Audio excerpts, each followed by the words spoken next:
നമസ്കാരം. ലഹരിയുടെ കറുത്ത വേരുകൾ തേടിയുള്ള പോലീസിന്റെ സമാനതകളില്ലാത്ത വേട്ടയാടലിന്റെ നിർണായക വിവരങ്ങളിലേക്ക്.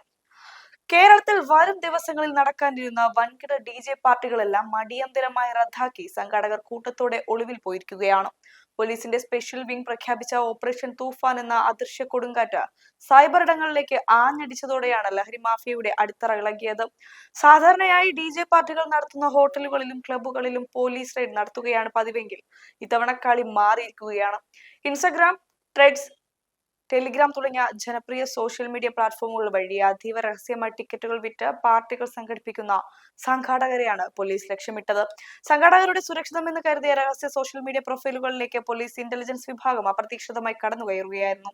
വൻ നഗരങ്ങളിലെ പ്രമുഖ ഹോട്ടലുകൾ മുൻകൂട്ടി ബുക്ക് ചെയ്ത് അവിടെ പുതിയ തലമുറയിലെ മാരക മയക്കുമരുന്നുകൾ വിതരണം ചെയ്യുകയായിരുന്നു ഇവരുടെ പ്രധാന ലക്ഷ്യം. പരമ്പരാഗത രീതികൾ വിട്ട് ഡിജിറ്റൽ ഇടങ്ങളിലൂടെ മാത്രം ആശയവിനിമയം നടത്തിയിരുന്ന ഈ സംഘത്തെ പിടികൂടാൻ പോലീസും ഡിജിറ്റൽ വല തന്നെയാണ് വിരിച്ചത്. വിവരങ്ങൾ പോലീസ് ആസ്ഥാനത്തെ ഇന്റലിജൻസ് വിഭാഗം കൃത്യമായി ചോർത്തിയെടുത്തു എന്ന് മനസ്സിലാക്കിയതോടെ മാഫിയ അക്ഷരാർത്ഥത്തിൽ ഞെട്ടിവിറച്ചു. പോലീസ് ഇന്റലിജൻസിന്റെ സൈബർ വിഭാഗം ഇപ്പോൾ മുഴുവൻ സമയവും സോഷ്യൽ മീഡിയയിൽ പെട്രോളിംഗ് നടത്തി വരികയാണ്. സംശയാസ്പദമായ പല അക്കൗണ്ടുകളും ഹാഷ്ടാഗുകളും ചാറ്റ് ഗ്രൂപ്പുകളും പോലീസിന്റെ കർശന നിരീക്ഷണത്തിലാണ്. ഈ കനത്ത നിരീക്ഷണ ഭയന്നാണ് കൊച്ചിയിലും തിരുവനന്തപുരത്തും വരും ദിവസങ്ങളിൽ നടക്കേണ്ടിയിരുന്ന പല പാർട്ടികളും മാറ്റിവെച്ചതായി സംഘാടകർ അക്കൗണ്ടുകളിലൂടെ അറിയിച്ചത്. പോലീസിന്റെ കണ്ടെത്തൽ അനുസരിച്ച് ലഹരി കച്ചവടത്തിന്റെ വലിയൊരു പങ്കും വിവര കൈമാറ്റങ്ങളും നടക്കുന്നത് സാധാരണ സോഷ്യൽ മീഡിയ വഴിയും ഒപ്പം അതീവ രഹസ്യമായ ഡാർക്ക് വെബിലൂടെയുമാണ്. പോലീസിനെ പെട്ടെന്ന് കണ്ടെത്താൻ കഴിയാത്ത സാങ്കേതിക വിദ്യകൾ ഉപയോഗിച്ചാണ് ഇവർ ലഹരിയുടെ വിപണനം നടത്തിയിരുന്നത്. എന്നാൽ ഓപ്പറേഷൻ തൂഫാൻ അവസാനിക്കുന്നതുവരെ കേരളത്തിലേക്കുള്ള ലഹരിക്കടത്ത് താൽക്കാലികമായി നിർത്തിവെക്കാൻ പല അന്തർ സംസ്ഥാന സംഘങ്ങളും തീരുമാനിച്ചതായാണ് പുതിയ വിവരം. ലഹരി മാഫിയയെ പൂട്ടുന്നതിനൊപ്പം തന്നെ പോലീസിനെ അലട്ടുന്ന മറ്റൊരു പ്രധാന പക്ഷം പിടിച്ചെടുക്കുന്ന മയക്കുമരുന്നുകൾ സൂക്ഷിക്കാനുള്ള സ്ഥല പരിമിതിയാണ്. വൻതോതിൽ കഞ്ചാവും മറ്റു രാസലഹരി മരുന്നുകളും പിടിച്ചെടുക്കുമ്പോൾ അവ സുരക്ഷിതമായി സൂക്ഷിക്കാൻ പലയിടങ്ങളിലും ആവശ്യത്തിന് അടിസ്ഥാന സൗകര്യങ്ങളില്ല. ഈ പ്രതിസന്ധി മറികടക്കാൻ പോലീസ് വളരെ വേഗതയേറിയ പുതിയൊരു കർമ്മ പദ്ധതിക്ക് രൂപം നൽകിയിരിക്കുകയാണ്.